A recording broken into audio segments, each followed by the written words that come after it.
space, images begin to appear.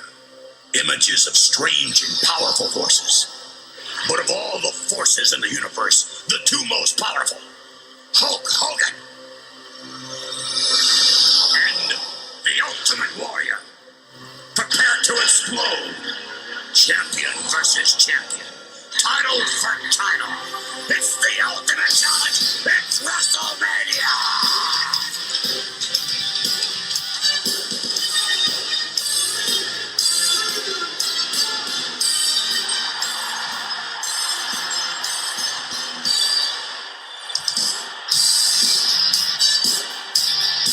We're 65,000 strong here in Toronto, Canada.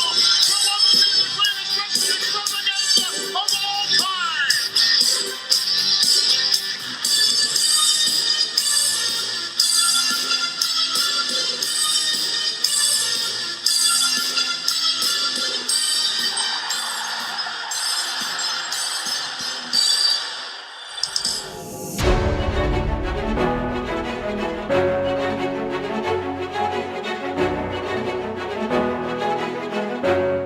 Get ready to go inside the ropes like you've never been before and watch the most famous and infamous matches in wrestling history along with legends of the squared circle.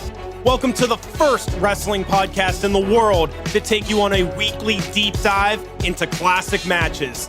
Ladies and gentlemen, welcome to The Payoff.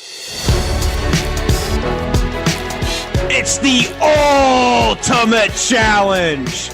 Welcome to an all-new episode of The Payoff. This is Tom Healy, and as always, I am joined by my co-host, Jeffrey Ryan. Jeff, do you hear the excitement in my voice? This is one of my all-time favorite matches. And not only that, we also have a huge announcement to make here shortly. But first, how the hell are you doing? And I am feeling the power of positivity, and it's a great day, a new day, my friend. We've got a classic match, and all I can hear in my head is Gorilla Monsoon saying, the irresistible force meeting the immovable object. So we've been doing this for a month now, and we cannot say thank you enough to our loyal listeners. We're still overwhelmed with the positive response. Shout out to the people of the Apple store. I spent a few hours in today. It was more Verizon's fault than Apple's fault. But, the guy found out that he was a big wrestling fan, along with some people in the store, shared the payoff with the store's group chat. And so thank you not only to the Apple geniuses for helping me out, but just like we want you all out there to do, we want them and you to subscribe, give us 5 stars, spread the word about the payoff. It's the only way we're going to continue to be successful. So you can always find the payoff on Twitter, Instagram, Facebook, at Payoff Pod. Tom and myself are both out there too. It's at Payoff Tom, at Payoff Jeff. And so, Tom, I know you first off have some info to share about our newly released Patreon page. Yeah, well, some great networking in the Apple store today. Very, very impressed with that. And hey, just another thing that I want to acknowledge. Jeff, did you know that 15% of our audience is from the United Kingdom? How cool is that? I did not know that, Tom. Thank you for sharing that. First of many fun facts we're going to cover here today on The Payoff. So, as Jeff mentioned, we are now live on Patreon. You can find that at payoffpatreon.com. That's payoffpatreon.com. We have one tier and it's loaded with a bunch of stuff. It's all listed there. But just to quickly give a rundown, we've got the weekly after show. That's an ad-free, you'll never guess it, after show where we can keep talking about the match that we're covering of the week. We also have a monthly bonus match. That's an ad-free bonus episode of another match where we'll watch it with a legend and discuss it. And the third thing is we have a poll every week where you pick the bonus match, not us. We'll put a list up there and you pick what match you want us to do. Another thing is weekly transcripts. We give you a full transcript of the episode. There's also chat going on where we'll post stuff and engage and just talk about whatever you guys want to talk about. And finally, we give an on-air thank you to each new patron on the after show. So whole bunch of stuff, some bonus stuff, bunch of ad-free stuff, polls, engagement. We're also going to post some bonus stuff about the current product on there just as we we want to. So whole bunch of stuff, one tier, it's $10 for all of that. And every dollar of that's going right back into the show to make it even better for all of our loyal listeners. So if you're interested, payoffpatreon.com, and your support is greatly, greatly appreciated because we're going to keep making this show better and better. And speaking of better and better, Jeff, before we get started, is there a major announcement you want to make here on the Payoff? We want to make, absolutely. So we've been hinting at it a little bit. We've been talking about it occasionally, but we can now officially announce not only will Tom and myself be representing the Payoff at StarCast as vendors all week, but we will also be performing our show live.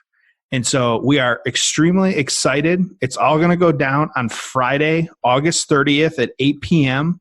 We aren't going to announce our special guests until a little closer to the show, but this is something we've had on our list of goals and, something that fans have been asking for and something that we wanted. And we cannot wait to bring you the Payoff live. Whew. Absolutely, man. It's an incredible honor to be involved in StarCast 3. When we first started doing this and really just kicking around the idea of doing it, one of those kind of stretch goal, way big, crazy ideas we had was, hey, man, maybe eventually we'll do a stage show. We were just like, could you imagine? And had a good laugh about it. But not only is it happening, but it's happening a hell of a lot quicker than we expected. And we're excited and humbled, and it's big. So a big thank you and shout out to Conrad and his entire team. We can't imagine the amount of time, effort, and patience that probably goes into pulling off a wrestling convention. And so we're honored and thrilled and, like we said, humbled to be a tiny part of what is going to be an awesome Labor Day weekend outside of Chicago. So finally, Jeff, I'll say this. We're both thankful for this opportunity, but I think we're also both 100% committed to keeping our foot on the gas. We want to grow every week. We want to get better every week and just continue busting our asses to make this show better for all of you. You guys are loyal, you're listening, you're supporting the show, and we want to make it as strong as we can. And so we're both in this for the long run. We can't wait to keep sharing awesome matches and insights and guests with you each Monday. And ultimately, your support each week is why we're able to do this and why we've been given this incredible opportunity. So thank you for helping make this happen for us. We really appreciate it. Jeff, let's quickly let everyone know how we do things here on the Payoff. That was really nice, buddy. I was touched. So I'm sure the listeners will be too. So of course, we give you a weekly deep dive into a match every Monday. And each episode is broken down into 3 parts. So part 1 is the build, where we lay the foundation of what got us to the match, what was going on in the business, and really anything else you'll find interesting. Part 2 is the payoff, where we watch the match along with a legend or superstar of the business. And then part 3, the aftermath, where we talk about what happened after the finish of the match, share how it was received by the wrestling community, and provide our own thoughts on the match and the story surrounding it and just kind of everything that happened. So, Tom, I know we're both excited to talk about this match, but now that we can officially celebrate being a 1-month-old, you want to share with our fans what we have available in the archives and then why we picked this match too. Yeah, so each week we cover one match. We don't talk about the current product. We work hard to bring you new insights, and we try to make it as entertaining as possible. So as Jeff said, we've been at this for over a month, so we actually have an archive of matches, and that's pretty cool. If you're new to the show, and this is the first time or one of the first times you're listening to us, make sure to check out the archives and listen to some great episodes. We've got Eddie Guerrero's first world title win, the infamous Judy Bagwell on a pole match, the Magnum Tully I Quit Steel Cage match, the classic Pillman Liger light heavyweight match, and finally last week's episode, which I think we both agree was awesome. That was Raven and Tommy Dreamer, Loser Leaves Town match, ECW, WrestlePalooza 1997. We watched it along with Raven. His insights and perspective and some of the nuances that he was walking through were just fantastic. So make sure to check out the archives if you haven't caught those shows yet. They're all awesome in their own way, and we're really proud of those so far. And I think we can confidently say we've got a pretty good slate of matches coming up as well. So here we are, brand new week of the Payoff, Classic match, awesome feud, two of the most iconic characters in the history of the business. And we have a guest that you may not have heard of or certainly haven't heard much from. He has a fascinating perspective. His name is Rick Bassman. He's actually the person who discovered and helped train the Ultimate Warrior and many other legends at the beginning of their careers. Now, Rick was a fantastic guest because he was very open and honest with us, which you'll certainly hear during the payoff as we watch the match together. If you don't know much about Rick Bassman, at least look up his Wikipedia page. It's this unbelievable resume in sports and entertainment and MMA. It's crazy what he did over the course of his career, and much of it you probably had no clue about. So definitely, as you're listening to this, check out Rick Bassman's Wikipedia page and do a little digging on him. Really fascinating guy, and as you heard, or you will hear, just an awesome guest as well. So before we jump into the build to the match each week, Jeff and I like to share why we chose the particular match. Now, some matches we pick are classics, right? They're all-time classics. You've heard of them. You've seen them a million times. Some of them are infamous, right? There's just something crazy that happened. Those are fun to cover too. And then other times we're going to cover hidden gems. You may be like, why are they covering this match? And then you watch it, you're like, oh, that was really good. And I learned a lot of stuff I'd never heard before. So we try to give you a little bit of everything. We try to jam these in with like facts and things going on in the business and a whole bunch of stuff. And so this week's match, as you can probably imagine, was a pretty easy pick because it is an iconic classic match. Now, as a kid, Jeff, this was about as big as it got for me, man. You had the two biggest stars in the WWF clashing for the first time. You had champion versus champion, which you never saw. You had good guy versus good guy, which you never saw. And you had a hell of a wild crowd in Toronto. So this match to me had it all, and I am really looking forward to covering it.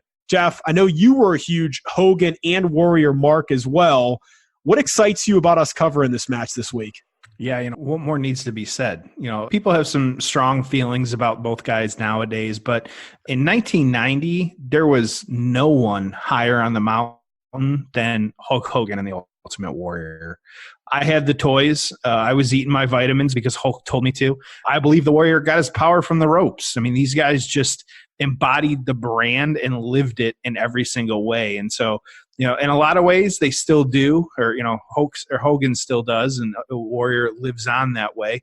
But I'm hulking out over this one. I'm excited to talk about it. So now, did you have a wrestling buddy? Oh yeah, of course. Everybody did. Which one? I had Hogan. Okay. I think I had Hogan and Warrior. I had like a tall stand-up, like plastic Hogan too, that was like 16 inches tall too. So of course, yeah, my mom's probably happy that they didn't have those like fat heads back then, because I probably would have just like covered my bedroom wall with all those guys. That would have been exciting. That would have been a good picture. So this match is too big to waste any more time. So let's jump right into the build. All right, here we are. The build. Let us set the stage for you. It's WrestleMania 6, April 1st, 1990. We're at the Skydome in Toronto, Ontario, Canada. We have an all-time attendance record in that building at the time of 67,678. The tagline for the event, of course, is the Ultimate Challenge. Now, just some fun facts from this evening. If you haven't seen it in a while or you don't remember it, the opening montage of Vince McMahon doing a voiceover dramatically saying the two most powerful forces in the universe are going to collide, it's awesome. His over-the-top voiceovers during this era and those montages were really, really good. Go back and watch them. It's probably one of the best intros to a pay-per-view maybe they've ever done. It's so over the top, but it's so awesome. And 6-year-old Tommy was marking out hard for it. This is the first WrestleMania that took place outside the USA. There were 14 matches on this show, Jeff. Plus they had a dark match. And you'll notice the main event didn't even start until the 3-hour and 9-minute mark. So of these 15 matches, there were only 2 that went over 10 minutes. It's not like now where they tried to jam a bunch of guys on the show through multi-man matches. This was just all single and tag matches. So it was just a a lot going on, and they didn't have the 8-man or 10-woman ladder match or tag match to jam people on the card or battle royals. They just did it through a lot of really, really short matches. The only match other than the main event to go over 10 minutes was Ted DiBiase, who was obviously the $1 Million champion at the time, successfully defending against Jake the Snake Roberts. And of course, that match ended in a count out, which was one of 3 matches ending in a count out that night. So we had really strict refs back then, Jeff, and Jack Tunney, man, he kept those guys in line. We have a lot of missed kinds of reffing this day and age, unfortunately. Guys just don't ref like they used to. Another fun fact from this show is it was Andre the Giant's final WrestleMania match. There was a really cool moment where he turned on Bobby Heenan. It was not the best looking punch you're ever going to see in your life if you go back and look, but the crowd loved it, and it was nice to see Andre get a send-off. You know, he did appear at the following year's WrestleMania, but man, at the time, he could barely move around, and it was good to see he had kind of a fun moment. And like I said, the crowd went nuts for that. Now, there was a match on the show that really upset me, and it was Dusty Rhodes and Sapphire, who were accompanied by Miss Elizabeth, defeating Queen Sherry and Randy Savage. It's weird because, you know, when I was a kid, I just didn't understand what the big thing with Dusty was, right? He had this unremarkable WWF run. My only memory of him was the polka dot goofball with Sapphire. So Dusty wasn't being used properly. And then I thought this was just a very underwhelming spot for Randy Savage. If you remember, he stole the show at WrestleMania 3 against Ricky Steamboat. He stole the show at WrestleMania 4, just really the entire tournament with the different outfits and, you know, winning, and then obviously a great match with the championship on the line against Ted DiBiase. And then WrestleMania 5, which was the payoff to one of the best builds in company history, where it was him and Hogan, and he turned midway through the run. So it's disappointing that we didn't maybe get a great Dusty Savage match or something that was a little bit more serious. I know the crowd liked it, but Savage would go on to have a great match at WrestleMania 7 and then a great match at WrestleMania 8. So it just, in this run of great WrestleMania matches, just wasn't that great. Otherwise, Randy Savage had an unbelievable, and I would argue underrated, 6-year run at the Showcase of the Immortals. A couple more things on my notes here. This is actually Jesse Ventura's last stint as a color commentator at a pay-per-view. Continued the role until August of 1990 on Superstars, and then he left the company. You know, as you heard during the main event of the match we're going to watch here, dude, Jesse Ventura was so good on commentary. Overall, Jeff, it's a one-match show. There's no question about it. But that's the reason we're here this week, because it was a really, really, really good one match. So, Jeff, every week you do a great job of walking us through how we got to the match from a storyline standpoint. So how did we get to title versus title, Hogan versus Warrior? Yeah, the first signs of a build to this match was their face-off at Royal Rumble on January 21st, 1990. Before I get too far into the build, I want to remind our listeners that there wasn't a lot of monthly pay-per-views during this time. It was the big ones as we know them. It was Rumble in January and then WrestleMania in April and SummerSlam and Survivor Series. But they really only had about a solid 3 or so month build, and most of it played out on TV. The Royal Rumble card back, it was, I say, fairly uninspiring in my opinion, except for the actual Rumble. I cannot recommend enough, though, that along with this WrestleMania 6 match we're discussing, go back and watch this Royal Rumble. It sets up a lot, you know, it's the initial setup for this match when they face off, and we watch a lot of stuff around here, but this one is absolutely worth your time. So after the Rumble, which again, January 21st, on February 3rd, a week after these two met at were in the ring at Royal Rumble, Hogan issued the Ultimate Challenge. So to me, this was classic WWF storyline at the time. It just kind of funny and gimmicky, but it was the Hulkster needed to know whether Hulkamania or the power of the Warrior was the strongest force in the WWF. And so to me, you don't need much more story than that, because at the time, that was great. That's all people needed. So an interesting side note that I want to put out there, that kind of during my research, one piece that I found said that the WWE newly debuted Earthquake actually helped push this story along. you had babyface versus babyface, like we've said, and that was not very common then. And so they needed to get a little bit of heat between these guys. And so that's where Earthquake came into play. He squashed both of them and not like jobbed out, or they were jobbed out to Hogan. Hogan and Warrior were jobbed out to him. He literally did a splash onto them and squashed them, which was his move.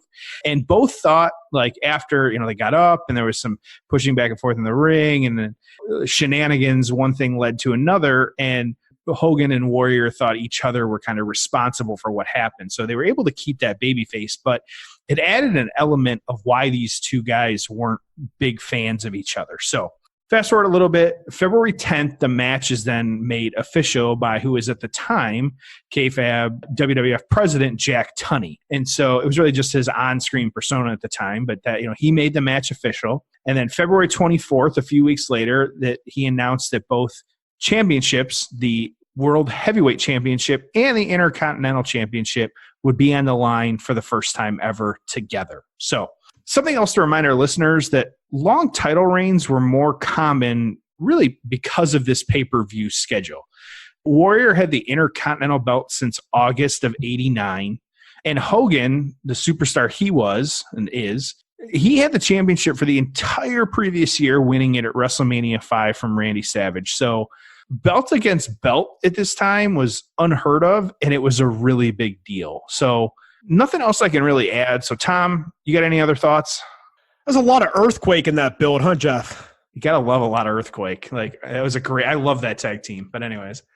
Great job as always. It's good to know the build and really how we get to the payoff. Just a couple other things in my notes. I am a major Jack Tunney mark, and I don't know if you knew that about me, Jeff. I think he's the greatest leader in company history. And seriously, I always thought that was a great way to use it, right? It made sense that someone was making these matches. It was logical, but wasn't the overbearing authority figure, general manager, commissioner, whatever the hell else they're called, right, that we would come to know later on. So just loved the way you had Jack Tunney doing things and the way they had that character lined up.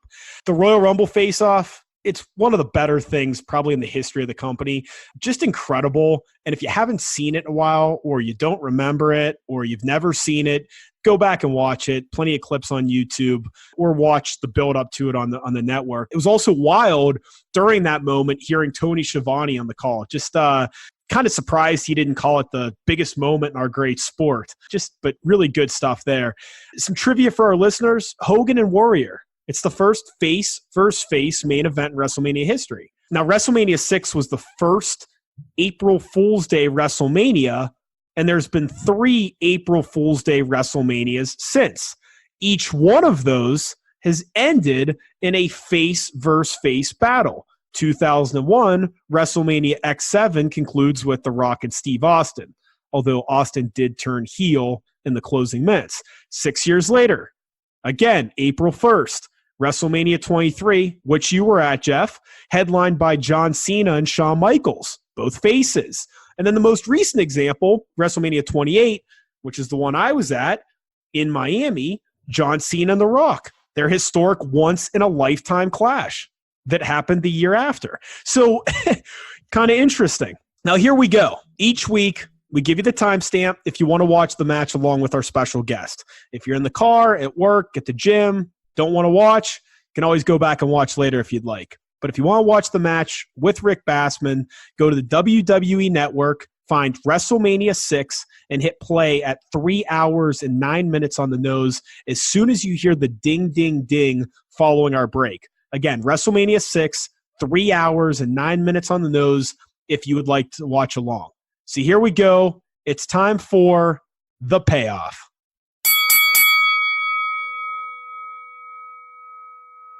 All right, this is the payoff, and I am here with Mr. Rick Bassman. Rick, man, I've been really excited to have this conversation. You're one of those names that growing up and reading the dirt sheets and being a fan of the business, I've heard all kinds of stuff about you. So it's great to do a little research on you and now have a chance to talk to you. So welcome to the show. Hey, thanks, man. It's my pleasure being here. You've heard all kinds of stuff, huh? The good, the bad, and the ugly, I'll bet.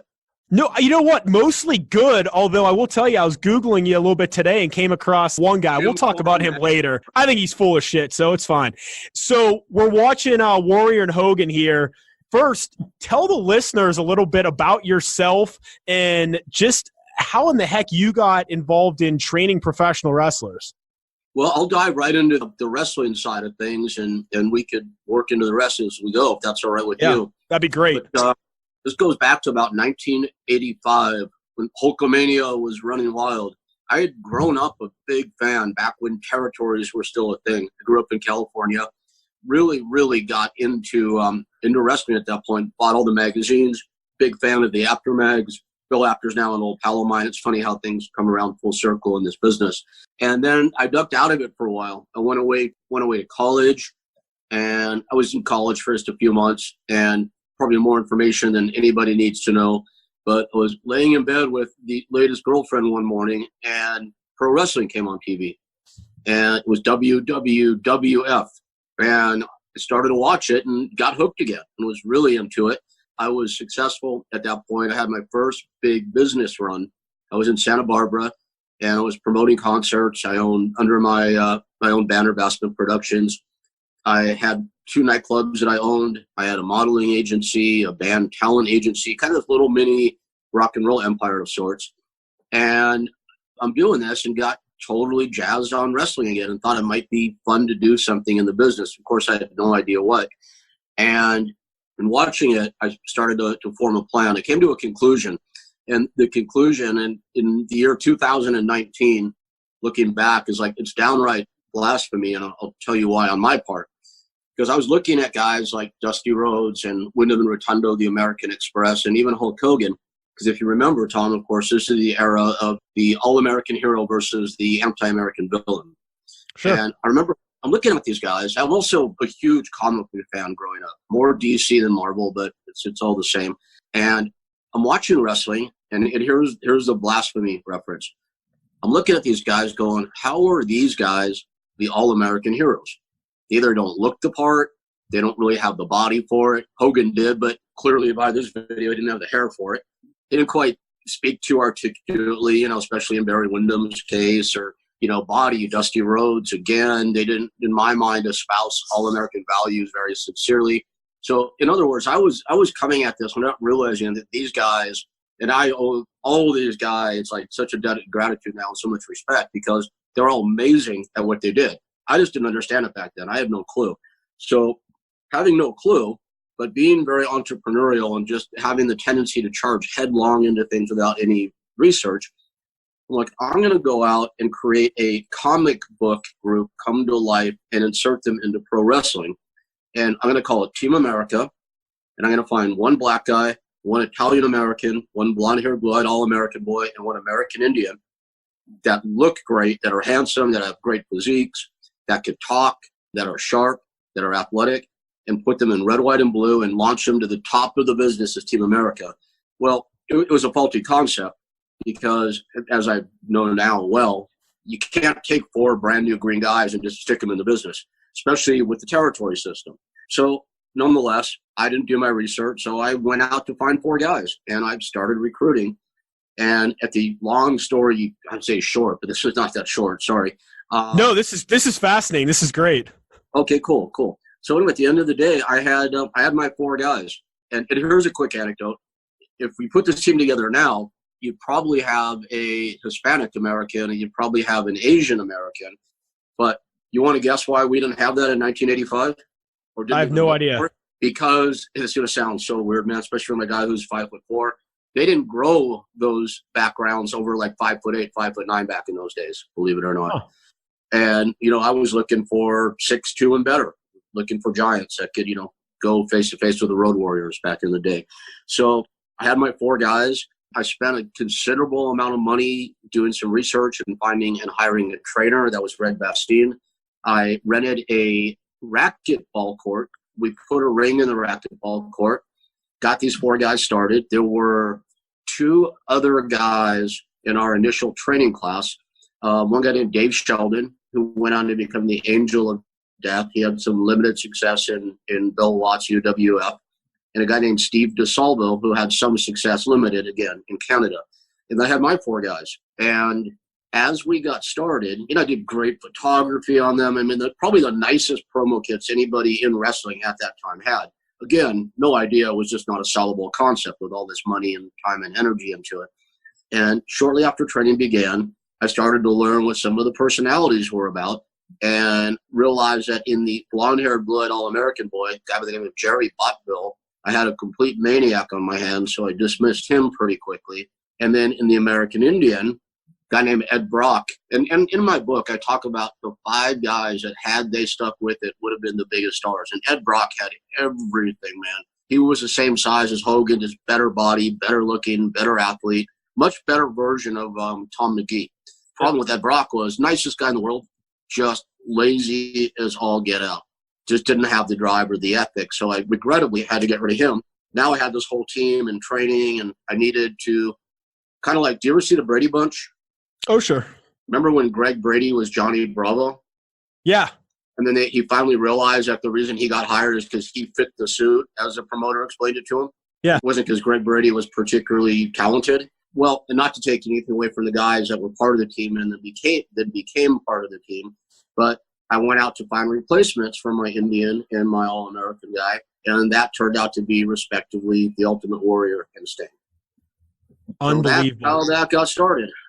And you had no professional wrestling training, knew nothing about the business. You just kind of stumbled on it. I had no training whatsoever. 0. Yeah, I stumbled on it. And, I hustled so hard in those days that I always, try to get in as hard and fast as possible, sometimes to my own detriment, because taking your time is not a bad thing. And when I put these promo kits together, I mailed them out to all the territories, because we used mail back in those days. There was no internet, certainly, or anything like this, Zoom or whatnot. So I got a call from Vern Gagne one day, which was like a really big deal for me, because I was a huge fan growing up, and I loved AWA and NWA and WWF and all the rest. And Vern flew all the way from Minneapolis to LA to meet with me, and I learned later why. He wanted to cherry pick my top 2 guys and break the team up just because he wanted those guys for the AWA. So that was an eye-opener for me, and I started to learn a little bit about how things worked at that point. So tell everyone, just to skip ahead a little bit in the story, give folks, especially some of our younger listeners, an idea of, you mentioned the Ultimate Warrior, you mentioned Sting. Who are some of the other guys that you have brought through your system and trained over the years, just to really set the stage for the magnitude of the work you've done in the business? All right, ultimately years later, in '98, I started a MMA gym, mixed martial arts. And I put a pro wrestling ring in, so I wanted to start a school. And I started a school. It was called Ultimate University, and started a promotion that was attendant to that called Ultimate Pro Wrestling, or UPW. And not long thereafter, signed my first development deal with WWF. They lost one of the W's at that point. Now it's WWF. And I had 2 different contractual periods with them under UPW. And in that period of time, I discovered, trained, and delivered. And when I say train, I did a little bit of it myself. I'm not a worker. I trained promo class. I think I'm pretty good at that. Although you'll see an awful bit of me trying to show a guy named Sweet Billy D how to cut a promo in the Discovery Channel special that John Cena was first seen in. I did a little bit of solid psychology work, in-ring training, but I had great trainers. So when I say I never mean I. It's we, us, our. It was a whole collective effort. So let's say through the UPW system, which I ran point on, through the years, there were 43 guys and girls that went on to WWF and then WWE through me and my system. And, that's a record that will probably never be equaled again. But as they say, that and, $4 will get you a medium latte at Starbucks. But some of the guys and girls were Victoria, became WWE Women's Champion, of course. Nathan Jones, John Heidenreich, Chris Masters, The Miz, John Cena. So these are all people that started with me. There were also a whole bunch of others that came to us, guys like Paul London and Brian Kendrick. They were already well into their training and working days, but they would relocate, in their case, from Texas all the way to California to be part of my system because they believed they could best be seen through UPW than take the next leap. It wasn't like it is now where it's so easy to get invited to the Performance Center and so easy to be seen. Back in those days when Jim Ross and Bruce Pritchard were running talent relations, those guys were harder to get a hold of than the Pope, man. And you could have that's a bit of a pro wrestling like exaggeration, obviously, but they were not easy to access. So I had people relocate literally from around the world. I counted at one time, people were relocated from 15 different countries to come train with us. And forget probably most of the states to get their shot. And end of the day, 43 people. That's a pretty big number. It's unbelievable. And I think that's going to be a theme throughout some different matches that you and I are going to watch together. And I want to keep touching on that because it's unbelievable. So let's talk Warrior for a second here. How did you meet the Warrior and what was your initial impression of the guy when you first met him? Well, I have two very separate and distinct first impressions. So first, part 1A and 1B. 1A was after I had lost Ed Brock, and I got to Tom offline, send you a photo of Ed Brock. It'll blow you away. You look at him and go, man, I wish we had seen that guy do something. Because he truly puts Tom McGee to shame. I was casting about for the replacement for my Indian and my All-American guy. And a new friend at that time was Ed Connors, who was one of the founders and was the operating partner of Gold's Gym worldwide, including in Venice, where he was headquartered. And I told him we were looking, and he goes, I think I might have the perfect guy for you. And he shows me this photo of, Jim Hellwig in his bodybuilding prime. And I looked at that photo, I'm like, holy shit. Physique-wise, face-wise, this guy just, the hair, he looked absolutely amazing. So Ed said, can I set up a phone call? So anyway, impression one was the visual, just the photographic image. Sure. Two was Ed asked if I wanted to set a call. And of course I took him up on it, got on the phone with Jim. And my initial impressions were extremely intelligent, extremely articulate, and pretty introspective. Businesslike for sure. But I thought for sure when I got off that first call that I had my guy. That's my first impression. You want to ask about more later, feel free. Well, as you went through the years, tell us about the relationship you had with him. Did you stay in touch? Did you not stay in touch? Good feelings, bad feelings? What was your relationship with him over time? It's funny. I'm I'm trying to think how to say this. This also is not very wrestling-like. I'm at a point in my life where I really try. I don't ever want to say or even think anything negative about anybody, but in the interest of a little bit of storytelling and perspective, things didn't go well. Jim moved out. He flew out from Atlanta, and turned out he had two cars back in Atlanta, really nice cars that he wanted once he got there. So my guy Garland Donahoe, who was a black member of the team and a friend to this day, I love Garland, got corralled by Jim into flying to Atlanta and driving the cars back. And Garland came back. I'll never forget. They got out of the car. I'd rented this house on this ratty little street in Reseda, California. We all lived in the house together. First mistake, or one of many mistakes. And I remember 2.5 days later, after they flew out, they pull up. So that's 2.5 days from Atlanta to LA, right? That's pretty fast. And apparently Jim drove Garland like a slave master the entire way across the country. And Garland was not a guy to mess with. Of the four guys in the group, he was the realest deal by far of the four. Garland came out of that car like almost crying. And he goes, Rick, he goes, dude, fasten your seatbelt. This guy is fucking nuts. And I'll never forget that. I'm like, okay, I was pretty young at that time. I wasn't real experienced in the world, although I had pretty big dive in the rock and roll world. So I'm like, well, I guess I knew enough to say or to think I'll see for myself. But Jim was pretty crazy, man. He had a hair trigger temper.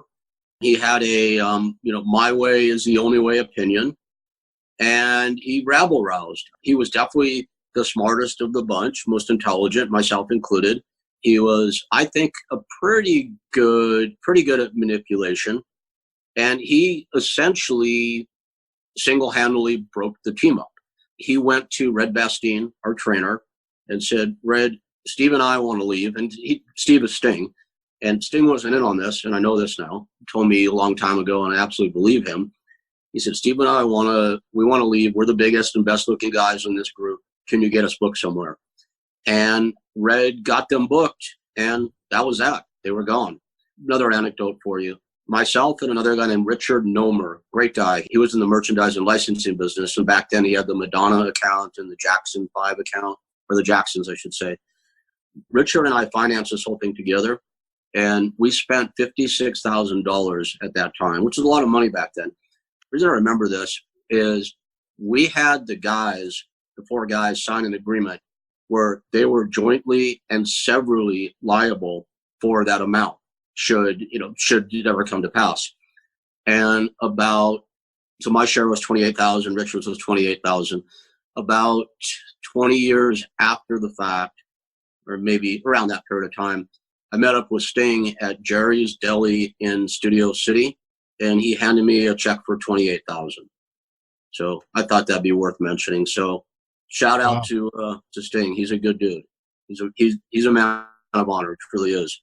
So anyway, we went our own ways. I was so intensely into that thing. I put so much time and energy and money into it that when they bailed, I tried to replace the guys again, and I did. We did more photo shoots. I finally realized I didn't want to do it and eventually quit. The only other interaction I had with Jim was many years later, ironically at Gold's Gym in Venice. I was there with some of my guys training, and he's in there. He's doing bicep curls. And I remember my thought process. I'm like, okay, this guy, in my opinion at least, absolutely burned me. But I was already at a point in my life where I just didn't like the idea of grudges and bad blood. So I'm like, okay, I'm gonna try to be the bigger man here at 5'4", 135 pounds. And I walk up to Jim and I go, hey man, how are you doing? He's doing barbell curls, and he was already the champ at this point. He goes right into Ultimate Warrior mode while he's doing curls. He literally, Tom, started to shake and vibrate right in front of me. And I could see him start to turn red and purple, which was the miraculous thing you would see. It happened in the house all the time. He would change colors before your eyes. And he's that whole transformation. And trust me, I'm not high, but this is exactly how it happened. It was almost like an Incredible Hulk-like transformation, not to that degree, of course. And he starts shaking, and he looks at me, and he goes, you have the FBI following me. You have the police following me.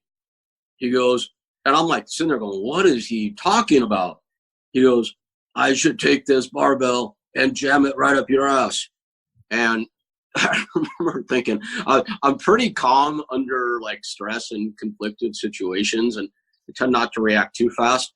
So I thought I would try to be clever. And I said, well, I go, Jim, barbells and asses, man. I go, whatever you do in your private time is, that's up to you. I go, but if you want to take your best shot, man, I go, take it. And I'm going to put money on me to leave you laying on the floor crying. And I don't think I'm that tough of a guy. I know my way around a fight to a degree. He was 150 pounds bigger. And, even though he had no true fighting ability, he's in the ring throwing bodies around. So I probably would not have come out on the best side of that. But, I figured I really had nothing to lose. And after I said that to him, he continued shaking, took a couple steps back, threw the barbell on the ground, and turned around and stormed out of the gym. And that was my last interaction with him. That was it. You can't make this stuff up, right? No, and you hear some of these stories, and I mean, not to pick on them, especially because they're deceased, but you hear some of these stories about both him and Randy Savage, and you think, look, what you saw on screen was maybe turned up a little bit, but that was who they were. And to a certain degree, I think that's why the characters worked. I mean, they were so ridiculous and larger than life. You don't see people like that normally. I mean, that's just a crazy interaction that sticks in your mind, whatever we are 30 years later. Absolutely. And I will say this about him. He absolutely understood what he had with that character. And he developed that character. So that's his. He mastered it. And I remember reading something, it was really, really, I want to say even a week ago, about him. Oh, you know what it was? It was about Bret Hart. I guess he and Bret Hart had heat. And shocking. Yeah, right. I think it was Bret, who I think's a cool guy, but that's my thing. He was saying, Warrior goes, I took a lot of flack for not knowing how to quote unquote wrestle. And he's like, it doesn't fucking matter. I mean, what he said, I have to tell you, I mean, I'm a student of the game now, and I like to say, I'm nowhere near the student or the expert that my good pal Jim Cornette is, and I mean that sincerely. He knows 100 times. He'll forget more than I'll ever know, but I know enough to understand it now, and I really appreciate what goes into making a good match, a good program, a good worker. And that said, at the same time, I have to agree with what Warrior said. He knew what he had. He knew how to work it. And he was extremely successful. So how do you argue that? You're exactly right. And we're still talking about him, and people are still dressing up as Halloween with him. And I mean, the character, it'll live on forever, and it's phenomenal. So yeah, you know what? Maybe he didn't have the best in-ring psychology. Maybe he didn't go through the territories like others, whatever. I mean, even this match, I mean, it's all smoke and mirrors. Did you ever hear anything about how they laid this out? Because famously, like, they went to a ring, they planned out every move. I mean, both of them worked probably harder at planning this match than any other match in their careers. Well, I've heard what everybody else has, what you read in Dave's sheets, everybody else's sheets. I did have the opportunity to talk with Pat Patterson about it years ago, in years between the match and now. And he explained it to me the same way we've all heard it, that they spotted the whole thing out, obviously. They both contributed ideas. I think the match is more Pat's than anybody else's, but Hulk's to a large degree. But man, I have to say this, no matter whose match it was, when, I'm looking at, this is my first Zoom call, by the way. I love technology. This is great, right? It fascinates me that this stuff actually works like this. And when this match came up on the screen, I saw, you said, okay, I cut the entrances out, but it's still 25 minutes, right?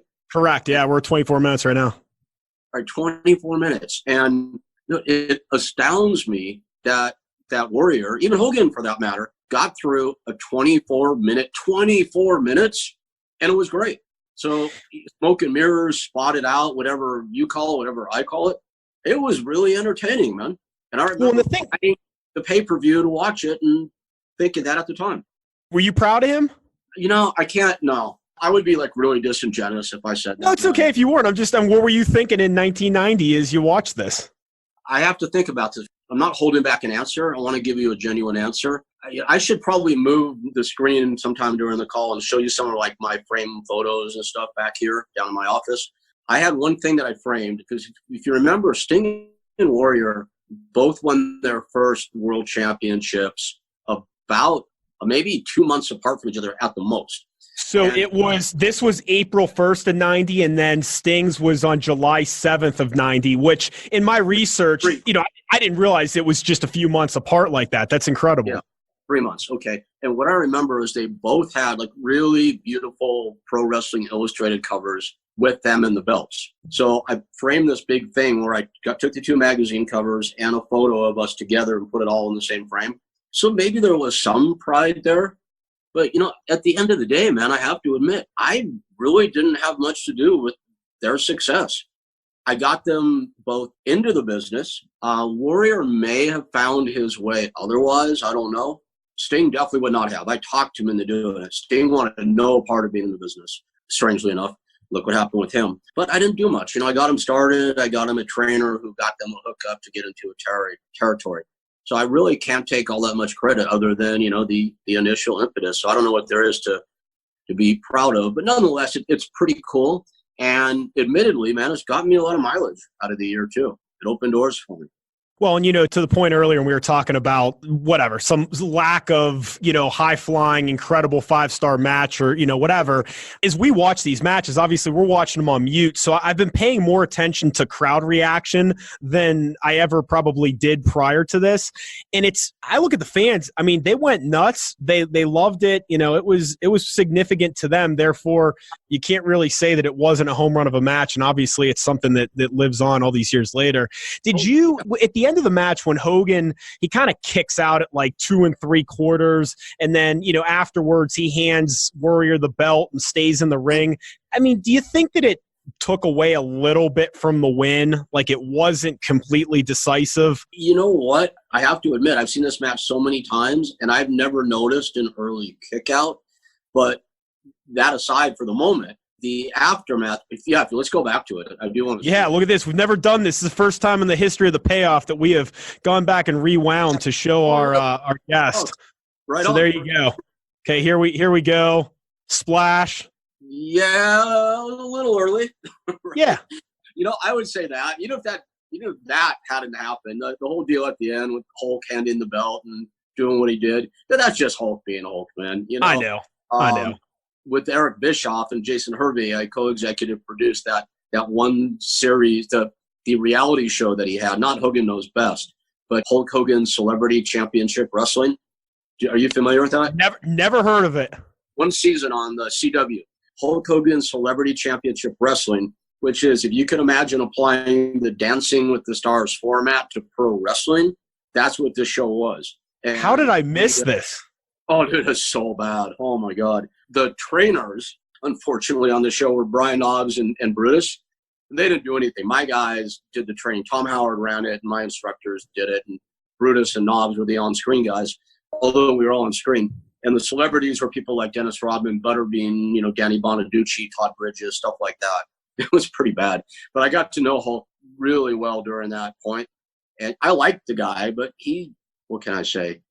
He's always in the mode, Yeah. He's always in the mode. He's excellent at putting himself over, put it that way. But he's made, he's probably sound like a bit of a wrestling mark. He's probably one of the most famous celebrities or most iconic celebrities from this country. The first reaction's like, oh, God, that's crazy. He's a pro wrestler. And then you sit back and you think, and man, you go to a 4th of July cookout and say, who knows Hulk Hogan? Every hand's going up, right? Yeah. It's unbelievable. All right, so let's tie a bow on this episode. Last thing I want to ask you was, you find out the untimely passing of the Warrior. What's your initial reaction? My initial reaction, and it's a conversation I had with myself for years and with some people that are close to me in the business, guys like Mike Bucci, Nova, were that I would have loved to have had a chance to sit down with him and have a just real mellow heart-to-heart. Not about who did what or about casting any blame, but just saying, hey, and seeing if we both could come to a place where we felt cool about everything. Yeah, I had a little bit of regret that didn't happen when he passed. And then, of course, I felt badly for his daughters because they look like beautiful, well-adjusted kids, and I hope they are. I hope they're doing well. Yeah, well, it's tough. He actually passed away literally, right down the street from where I live. It's walking distance, and I drive by it, at least once a week. It's a shame, and it's tough in life when we don't like to lose people without closure. And I think that you probably would have come to, an understanding and maybe even a few laughs about what happened, because as time passes, we realize that some of these things that we thought were so important and serious just aren't in the grand scheme of things. But that's a shame. Really appreciate you opening up and sharing a little bit about the Warriors. We watched this match and provided some great commentary. So really enjoyed it, and it was great having you here on the payoff. My pleasure. Thank you very much, man. Welcome back, Tom. I will let you share your thoughts on the payoff. All right, so a couple quick things, and I'll probably elaborate on some of this when I give my payoff score here in a few minutes. But obviously, it's an awesome match. You had these major crowd pops, big-time finish, iconic images. The Warrior with the 2 belts and the fireworks, it's probably one of my favorite moments ever. I just loved it. So overall, this match had everything we love about pro wrestling. Thought our guest, Rick Bassman, was fantastic. Really good information. The stumbling on pro wrestling by creating a stable, mailing out the press kits to all the territories, sending 43 different superstars to the WWF over time, and some of them came through his system, some of them started his system. It was like NXT before NXT, years before in many ways. And he had talent come from 15 different countries. So I know Rick and I didn't talk about the match a ton, but I thought he had some really interesting information. And every week, Jeff, our guests are going to be different, right? Some of them are going to get really detailed on the psychology of the match and what happened and some things that maybe you didn't realize when you were watching the match. Other guys like Rick are coming from a totally different perspective. So that's one of the things I love about this show is that we're always going to get different perspectives, different people, and coming at it from different angles. I think that's what makes it fun. So, I also think it's interesting. These two obviously laid out the match. And I know it's like a badge of honor for wrestlers to quote unquote call it in the ring, but these two wrestlers needed to plan the match ahead of time. And Hogan and Andre planned the match ahead of time. Steamboat and Savage planned ahead of time. So I thought them laying out the match and probably doing as much as they could with their limitations, just based on size and in-ring ability, I thought they did a really good job. Also, it was fun to hear about Hulk Hogan's Celebrity Championship Wrestling, which was on the Country Music channel. Had no idea that was a thing. So I went ahead, Jeff, and looked it up on YouTube. And if you're having trouble falling asleep tonight, go watch a couple episodes of that. Good reality cast. We had Rodman, Butterbean, to name a few. So that was fun to learn about that. And Warriors ring gear, I always loved it. This was like my favorite one ever. And I don't know if it's because it was such an iconic moment, but I love that gear and the paint and the colors and just awesome. Last thing I had, Jeff, I'm going to make a bold statement here. Of all the nonsense, fake stuff that happens regularly in pro wrestling, I think the test of strength might be the most ridiculous of them all. What do you think? It's up there. It's definitely high up there. I'd have to think about, you got me on the spot, but I think that's an out there one. Okay. So I don't know what it's accomplishing or what the purpose is. Now, another question for you. Do you know about this famous GIF online regarding that test of strength? Know about it and used it too many times. So, okay. Yeah. I found out like a few weeks ago this was a thing. I had no idea. So if you don't know what we're talking about, just go check it out. All right, those are my thoughts on the payoff. Jeff, what do you have for us? Yeah, I want to start with I miss Howard Finkel as an in-ring announcer. I know the internet loves to just really come down on commentary nowadays, but with the ring announcers, I think Greg Hamilton, who calls SmackDown, is fantastic, and he's doing a good job. But Howard Finkel is timeless. It's just a little thing, but me kind of the nostalgia and going back. It was cool, though, and I enjoy hearing his voice whenever I can. Even before this one started, the crowd was crazy. I like the line. It was actually from Jesse Ventura. He said, "I'm not even going to try and talk over this, Gorilla." It was so refreshing to just let a moment happen. I ended up watched it, and it was like, wow, that's nice. And then I actually went back and timed it. It was 1 minute and 12 seconds of just letting Hogan enter and nothing else. And so I feel like that would never happen today, but it was just really cool to have that and just enjoy that little moment. And I thought that was great. So I think that by technical wrestling standards, this match was, I'll say, subpar. I was ready to rest myself. There was just so many rest holds. With that said, on the flip side to that, it's hard to imagine maybe even like 5 matches where the spectacle was higher than these guys.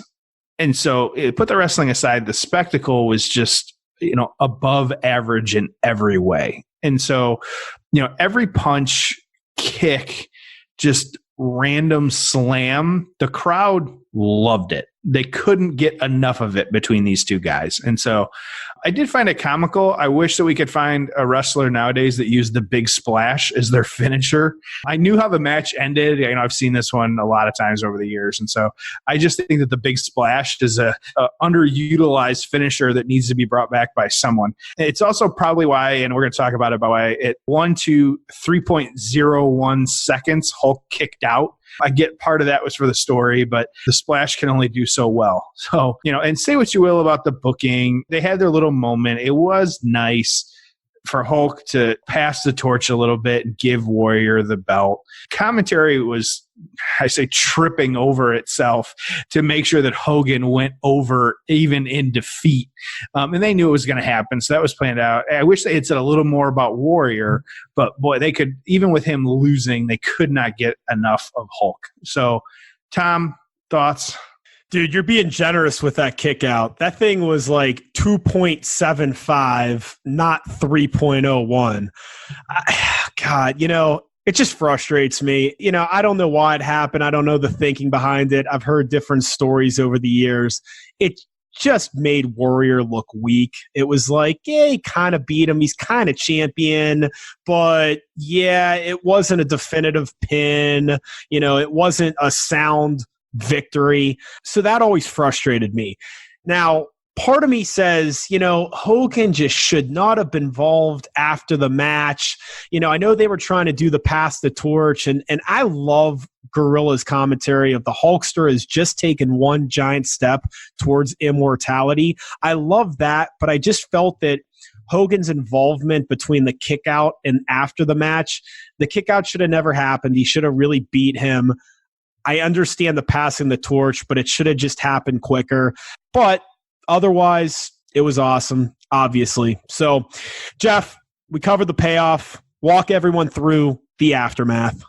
So, newly crowned champion, the Ultimate Warrior, he was a pretty good draw for the company. He ended up rekindling a feud with ravishing Rick Rude. The two had interactions that actually dated back to the previous Royal Rumble of 1989. So really almost a year before any of this story with the Hulk happened. Warrior would beat Rude in a steel cage match at SummerSlam 1990 to retain. He eventually ended up losing the title to Sergeant Slaughter at the next Royal Rumble in 1991. And so hearing a lot of the same names, like we said, just because there were only these pay-per-views that were happening on. That's why you always hear the big four. These were the big four. So he didn't have a ton of pay-per-view defenses because of that. A lot of it was on TV. And so one where he was on pay-per-view but didn't defend it was the Survivor Series 1990. It was a 3-on-5 Survivor Series match because some of the superstars had been eliminated in previous matches throughout that pay-per-view.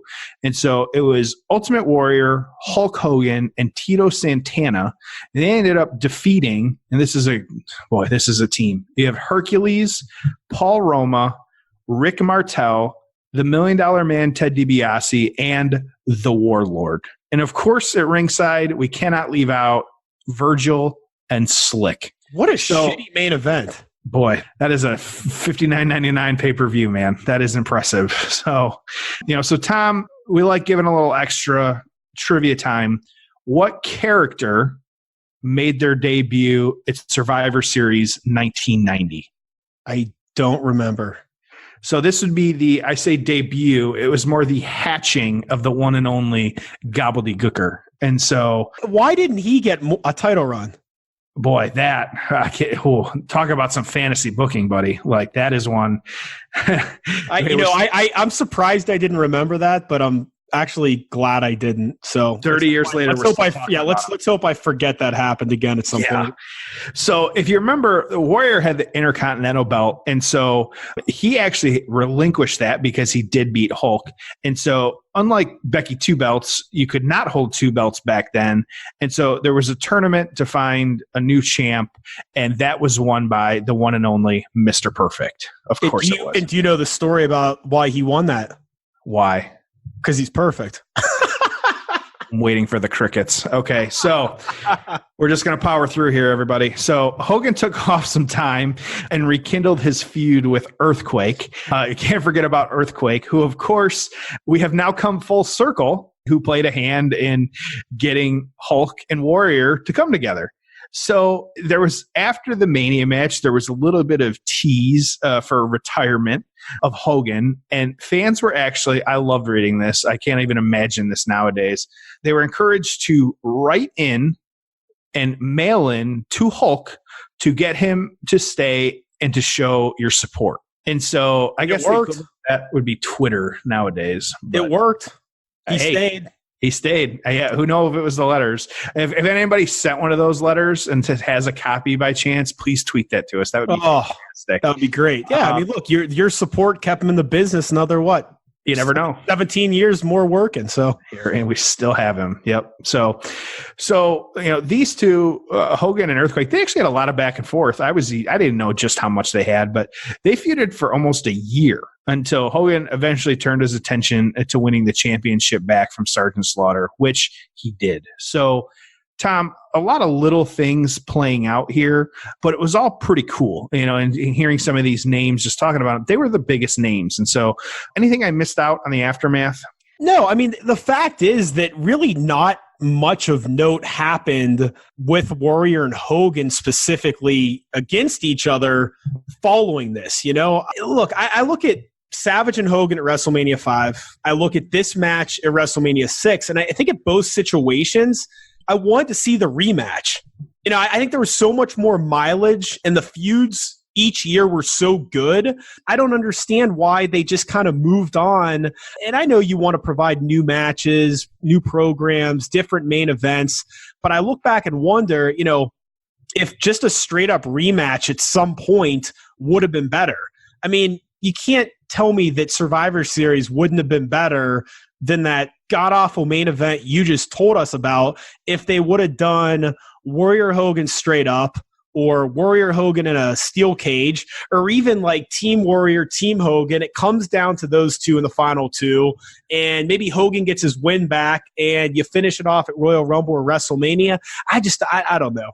I know the Survivor Series is like a unique concept at that time, but I just wonder what could have been with some different booking each of those times. Interestingly enough, and this was only a few weeks ago, I don't know if you caught this, Jeff, but Hogan was on Austin's podcast, and he says, and again, I don't take this with a grain of salt, but what he says is at the time, he really wanted to turn heel.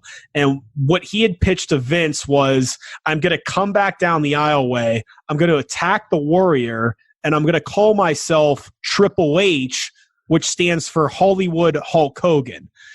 Again, I don't know if it's true or not, but Hogan just said it. If that would have happened, to me, it's even bigger, more shocking, and I think better than what happened at Bash at the Beach. And I know that's saying a lot, but dude, that era, Hogan turning heel, like, could you imagine? It might have been the most shocking thing to ever happen. And not that the Bash at the Beach wasn't, but man, at that era, I just can't imagine how those fans would have reacted. That being said, I really enjoyed the Hogan Slaughter WrestleMania 7 main event. We also got that Warrior Savage, kind of semi-main event retirement match on that show. So it wasn't like we were deprived of anything, but again, I think that would have been fun. Hogan Warrior did win Match of the Year through Pro Wrestling Illustrated in 1990 as voted on by the readers. So thought that was interesting. And, it was just a great match, an iconic match. And again, maybe not the best in-ring technical match by any, standards like you said, but obviously fans dug it. The crowd dug it. So it was pretty cool. But Jeff, tell us how it was reviewed elsewhere. Yeah, I want to start, and we always try and give some different perspective and insight. And so I want to start with Grapple. It's an app that's out there that we use and check occasionally. And so it's a fan aggregate score, and anybody can kind of submit what they think. And so they have this match at a 3.75 from 57 ratings. Not bad. For comparison, the Warrior Savage at the next Mania 7, it's a 4.31 on 60 ratings. So, Tom, I know you'll be as disappointed as me. There was no rating for the Hogan Warrior rematch at Halloween Havoc 1998. Sure there was. It was 0. Well, hey, but it's not listed, so who knows? So I'm going to submit it with a 5. But anyways, I wouldn't do that. But I will say Meltzer gave it a 3.75, so he was right on line with the aggregate score. And then Wade Keller wrote, and I'll just read it verbatim here because it's enjoyable. A big splash, and Hogan kicks out to a huge pop. Hogan is on his knees, and he no-sells the punches and shakes his head and does the usual stuff. Hogan blocks punches and returns fire.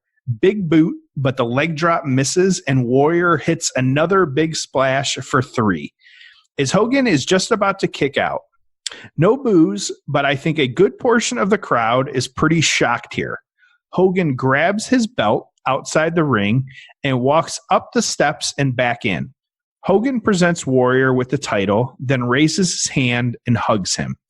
Warrior holds up both the WWE and Intercontinental titles in the corner as a dejected Hogan gets into a mini ring for the ride of shame. End quote. I will say we definitely need to bring back the mini ring, which is just a great little piece. But also, Tom, what do you think about these different takes? Yeah, I mean, could you imagine, like, in today's day and age, these guys coming down to with like that stupid little ring? It'd be pretty good. That'd be funny. Yeah. Well, didn't they bring? I think they brought some guys down for like a big battle royal or something in like the back of carts or something. It was the Rumble. That's right. We need the actual ring back. So here's my take on what you just said above. I think the 3.7 out of 5, which you had indicated both was in Grapple and Meltzer's write-up of the match, I think that's light. I think it's really light. And I say that because it's just too big of a moment, too iconic. The crowd was eating it up too much for it not to be higher. I mean, even at a 4, but I just think 3.7, 3.75, way too light. Keller saying mini ring for the ride of shame is a great line. And he's also right in saying the crowd was absolutely shocked at the kick out. They were. That's, I mean, not to bang on the current product even more than we already do, but, you know, when you kick out of everything, then it doesn't matter as much. And that kick out was just, it was shocking and it was awesome. So, yeah, we really hadn't seen anyone kick out like that. I mean, it was just so rare. So, Jeff, more importantly than any of that, our payoff score. So walk everyone through what the payoff score is and what you had for this week's payoff score. Yeah, you know, we try and give just every week a score.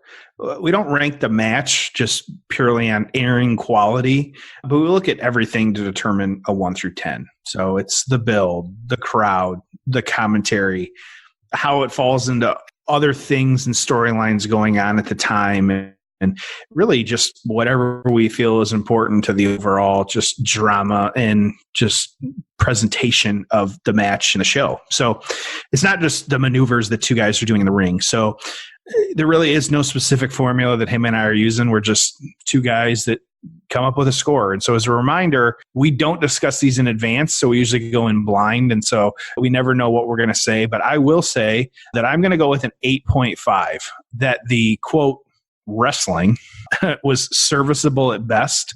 You know, we can't overlook though what this match means, like in its place in the greater wrestling universe, because it really just sent ripples across all of that.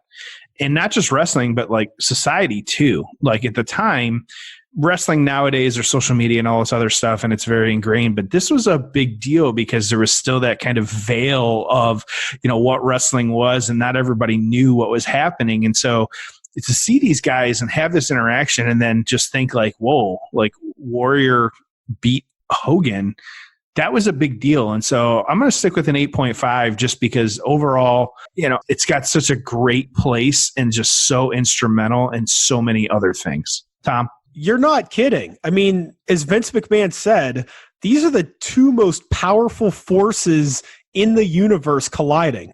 It's far bigger than pro wrestling. But hey, I got to tell you, I went back and forth on this one. All right. I was everywhere between an 8 and 9. I locked this one in at a 9. I love how hot the crowd was. I know it wasn't the best wrestling match ever, but they loved it. I loved it. You had no idea who was going to win. You had some big, meaningful kickouts. I think the finishing sequence was really, really good outside of the poorly timed kickoff or kick out. It's just hard to imagine Hogan losing, you know, especially clean.